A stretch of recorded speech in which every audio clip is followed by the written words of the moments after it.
యువమోర్చ కానీ ఇతర నిరుద్యోగ యువజన సంఘాలు పోరాటం చేస్తే ఏ రకంగా మరి పోలీసు నిర్బంధకాండ కొనసాగుతుందో ఈ రాష్ట్రంలో మనం చూస్తూ ఉన్నాం. అంతేకాకుండా ఈరోజు మనం చూస్తూ ఉన్నాం గతంలో బీఆర్ఎస్ పార్టీ ఏ రకంగా పార్టీ ఫిరాయింపులను ప్రోత్సహించిందో దానికంటే మేము తక్కువ తిన్నామనే విధంగా ఈరోజు కాంగ్రెస్ పార్టీ వచ్చినటువంటి అధికారాన్ని ప్రజల సంక్షేమానికి ఉపయోగించి ఇచ్చినటువంటి హామీలను అమలు చేయాల్సింది పోయి పార్టీ ఫిరాయింపుల పట్ల ముఖ్యమంత్రి గారు కాంగ్రెస్ పార్టీ రాష్ట్ర నాయకత్వము జాతీయ నాయకత్వము దృష్టిని కేంద్రీకరించి రెండు కార్యక్రమాలు చేపట్టడం జరిగింది. వాళ్ళు ఒకటి రాజకీయ ఫిరాయింపులే ప్రధాన లక్ష్యంగా పరిపాలన కొనసాగిస్తున్నారు. రెండు ఈ రాష్ట్రాన్ని అన్ని రకాలుగా దోచుకొని కాంగ్రెస్ పార్టీ అధిష్టానానికి సూట్ కేసులు పంపిస్తున్నటువంటి పరిస్థితి ఉన్నది. ఈ రెండు కార్యక్రమాలు తప్ప తెలంగాణ రాష్ట్రంలో కాంగ్రెస్ పార్టీ అధికారంలోకి వచ్చిన తర్వాత ఏ రకమైనటువంటి మరి ప్రజలకు ఉపయోగపడేటువంటి తెలంగాణ ప్రజలకు ఉపయోగపడేటువంటి లేక ఎన్నికల్లో ఇచ్చినటువంటి హామీలు అమలు చేసేటువంటి పరిపాలన తెలంగాణలో జరగలేదనే విషయాన్ని ఈ సందర్భంగా మనవి చేస్తున్నాను. అంతేకాకుండా మనకందరికీ తెలుసు ఇటీవల కాంగ్రెస్ పార్టీ మేనిఫెస్టోలో పాంచ్ న్యాయ పేరు మీద మరి దేశ ప్రజలకు హామీ ఇవ్వడం జరిగింది. అందులో వారు చెప్పడం జరిగింది మేనిఫెస్టోలో 10th షెడ్యూల్లో శాసనసభ్యులు కానీ పార్లమెంట్ సభ్యులు కానీ పార్టీ మారితే వెంటనే డిస్క్వాలిఫై చేయాలని కాంగ్రెస్ పార్టీ డిమాండ్ చేసింది. కాంగ్రెస్ పార్టీ అధికారంలోకి వస్తే అమలు చేస్తామని చెప్పడం జరిగింది. కానీ గత పార్లమెంట్ ఎన్నికల్లో ఇచ్చినటువంటి దేశ ప్రజల ముందు పెట్టినటువంటి పాంచ్ న్యాయకు వ్యతిరేకంగానే ఈరోజు ఈ రాష్ట్రంలో రాహుల్ గాంధీ నాయకత్వంలో మరి ముఖ్యమంత్రి రేవంత్ రెడ్డి గారి నాయకత్వంలో ఈరోజు ఇతర పార్టీల నుంచి గెలిచినటువంటి శాసనసభ్యులను నిస్సిగ్గుగా శాసన మండలి సభ్యులను నిస్సిగ్గుగా ఏ రకంగా అనైతికంగా చట్ట వ్యతిరేకంగా పార్టీ ఫిరాయింపులను ప్రోత్సహిస్తుందో మనం చూస్తూ ఉన్నాము. ఈరోజు రాజ్యాంగాన్ని నడి రోడ్డు మీద ప్రతిరోజు ముఖ్యమంత్రి గారు ఏ రకంగా అవహేళన చేస్తూ ఉన్నారో శాసనసభ నియమాలను ఏ రకంగా తుంగలో తొక్కుతూ ఉన్నారో ప్రజలు ఇచ్చినటువంటి తీర్పును ఏ రకంగా అవహేళన చేస్తూ ఉన్నారో మనం చూస్తూ ఉన్నాము. అందుకే ఈరోజు ఈ రెండు పార్టీలు ఏ రకంగా పరిపాలన చేస్తూనే మనం చూడాల్సినటువంటి అవసరం ఉంది. ఈ రెండు పార్టీల్లో పెద్ద తేడా ఉండదు. గతంలో కూడా మనం చూసాము. ఈరోజు కాంగ్రెస్ పార్టీ ఈరోజు మళ్ళీ మాట్లాడుతున్నది బీఆర్ఎస్ ఓట్లు బీజేపీకి పడ్డాను, ఈ రెండు పార్టీలు ఒకటాను. ఈ రాష్ట్రంలో ఒక విచిత్ర వాతావరణం ఉంది. కాంగ్రెస్ పార్టీ వాడు అంటాడు బీజేపీ బీఆర్ఎస్ ఒకటే అని, బీఆర్ఎస్ వాళ్ళు అంటారు బీజేపీ కాంగ్రెస్ ఒకటని. నేను ఒకసారి మనవి చేస్తూ ఉన్నాను, కలిసిన పార్టీలు మీరు, గతంలో కలిసి ఎన్నికల్లో పొత్తు పెట్టుకున్నటువంటి పార్టీలు మీ రెండు పార్టీలు, అధికారంలో కొనసాగినటువంటి పార్టీలు మీ రెండు పార్టీలు, భవిష్యత్తులో అవసరం ఉంటే కలిసేటువంటి పార్టీలు మీరు. గతంలో మీ పార్టీ నుంచి కాంగ్రెస్ పార్టీ నుంచి బీఆర్ఎస్ పార్టీకి చేరారు ఎమ్మెల్యేలు అందరూ. ఈరోజు బీఆర్ఎస్ పార్టీ నుంచి కాంగ్రెస్ పార్టీలో చేరుతున్నారు. ఏదైనా పొత్తు గిత్తు ఉంటే సంబంధాలుంటే ఏ గ్రూపుగా బి గ్రూపుగా మీరుంటే మీ రెండు పార్టీల మధ్య భారతీయ జనతా పార్టీ ఏ గ్రూపులో చేరదు, మేము ఉండేది తెలంగాణ ప్రజల పక్షాన మాత్రమే అని సందర్భంగా మనం చేస్తూ ఉన్నాను. అంతేకాదు ఈరోజు మనం చూస్తూ ఉన్నాం మరి ఈ రెండు పార్టీలు కూడా ఎక్కడైతే తేడా లేదు. అందుకే బీఆర్ఎస్ పార్టీ కానీ కాంగ్రెస్ పార్టీ కానీ రెండు పార్టీలు ఒకటే.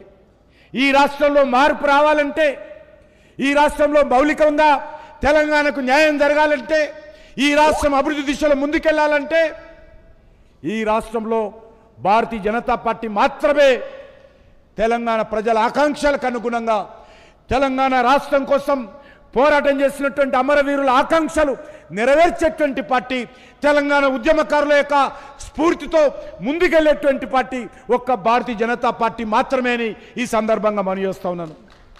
ఈ రెండు పార్టీలకు తేడా లేదు. ఈరోజు ఏ రకంగా బీఆర్ఎస్ పార్టీ అధికారంలో ఉన్నప్పుడు వ్యవహరించిందో ఈరోజు కాంగ్రెస్ పార్టీ అధికారంలో ఉన్నప్పుడు కూడా అదే విధంగా వ్యవహరిస్తూ ఉన్నది. ఈ రెండు పార్టీలకు తేడా లేదు, దొందే. కాంగ్రెస్ పార్టీ బీఆర్ఎస్ పార్టీ దొందే. ఈ రెండు పార్టీలు కవల పిల్లలు, తోబుట్టువులు. అంతేకాదు ఒకే తాను ముక్కలే. ఈ రెండు పార్టీల డిఎన్ఏ ఒకటే, బొమ్మ బరుసు లాంటి పార్టీలే.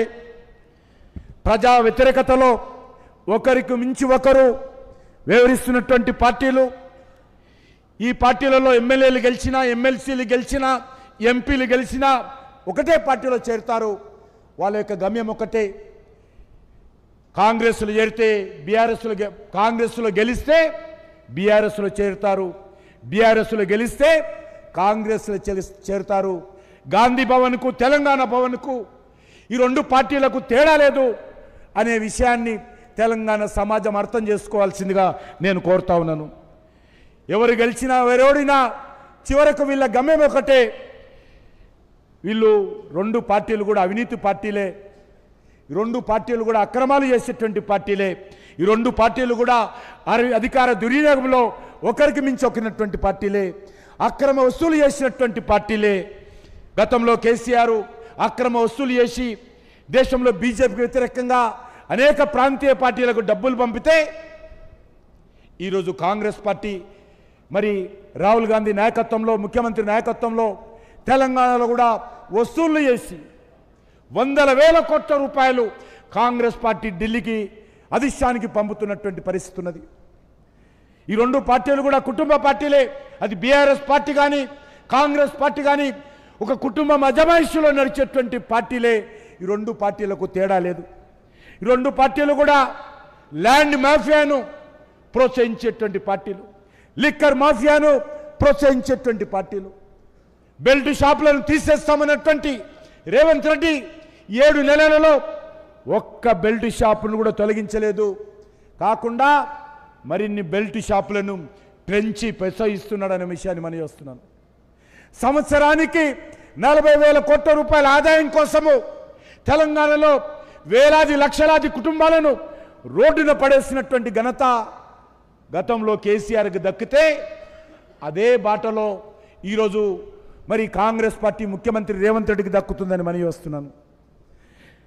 ప్రజలను వంచి లిక్కర్ ఆదాయాన్ని పెంచుకుంటున్నటువంటి పరిస్థితి, కాంట్రాక్టర్ నుంచి కమిషన్లు వసూలు చేస్తున్నటువంటి పరిస్థితి, ఉద్యోగ భర్తీలో జాబ్ క్యాలెండర్ ప్రకటించడంలో గతంలో కేసీఆర్ మోసం చేయడం జరిగింది తెలంగాణ విద్యార్థులను, యువతను.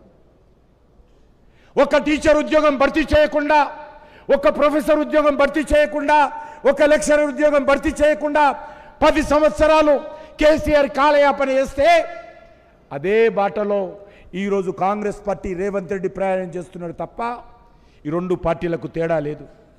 గతంలో కేసీఆర్ 10 సంవత్సరాలు ఒక్క రేషన్ కార్డు ఇవ్వకుండా మోసం చేస్తే మరి 8 నెలలుగా రేవంత్ రెడ్డి కాంగ్రెస్ పార్టీ ఒక్క రేషన్ కార్డు కూడా ఇవ్వలేదు. పేద ప్రజలకు ఇళ్ల నిర్మాణంలో డబుల్ బెడ్రూమ్ పేరుతో కేసీఆర్ మోసం చేస్తే ఈరోజు కాంగ్రెస్ పార్టీ కూడా తెలంగాణ రాష్ట్రంలో ఒక్క ఇండ్ల విషయంలో కూడా ఈరోజు న్యాయం చేయడం లేదు, ఆ ప్రయత్నం కూడా చేయడం లేదు. తెలంగాణలో ఎవరికి ఇండ్లు ఇస్తారు, ఎప్పుడు నిర్మిస్తారు, ఎప్పుడు పూర్తి చేస్తారు, ఏ ఒక్క విషయంలో కూడా ఈ ముఖ్యమంత్రికి కానీ ఈ యొక్క ప్రభుత్వానికి కానీ క్లారిటీ లేదు. దిశ దశ లేని విధంగా ఈ కాంగ్రెస్ పార్టీ ప్రభుత్వం ఈరోజు రాష్ట్రంలో కొనసాగుతుంది. ఇచ్చినటువంటి హామీలు ఎప్పుడు అమలు చేస్తారో వాళ్ళకి ఏమాత్రం అవగాహన లేదు. ఏ రకంగా ఆర్థిక వనరులు సమకూర్చుకుంటారో వీళ్ళకు తెలియదు. ఒకటి మాత్రం 3 అంచెల ప్రోగ్రాం ఒకటి చేస్తూ ఉన్నారు. ఒకటి అప్పులు చేయడము, రెండోది భూములు అమ్మడము, మూడోది మద్యాన్ని అమ్మడము. ఈ 3 లక్ష్యాలుగా ఈ ప్రభుత్వము రెవెన్యూ పెంచుకొని తెలంగాణకు దగా చేయాలనుకుంటుందే తప్ప తెలంగాణ రాష్ట్రానికి మేలు చేసేటువంటి పరిస్థితి లేదు. అంతేకాదు ఈ రెండు పార్టీలు పచ్చి మతోన్మాద పార్టీ అయినటువంటి మజ్లిస్ పార్టీ, మజ్లిస్ ఇత్తిహాదుల్ ముస్లిమీన్ ఏదైతే ఎంఐఎం పార్టీ ఉందో, ఈ రెండు పార్టీలు కూడా మరి ఒకే విధంగా పార్టీ పట్ల వివరిస్తూ ఉన్నారు. మజ్లిస్ పార్టీ కనిపించగానే వంగి వంగి సలాములు కొట్టేది కాంగ్రెస్ పార్టీ, బీఆర్ఎస్ పార్టీ అని మనం చేస్తాను. బీఆర్ఎస్ పార్టీ గతంలో ఏ రకంగానైతే మజ్లిస్ పార్టీతో కుమ్ముక్కై రాష్ట్ర రాజకీయాలు చేసిందో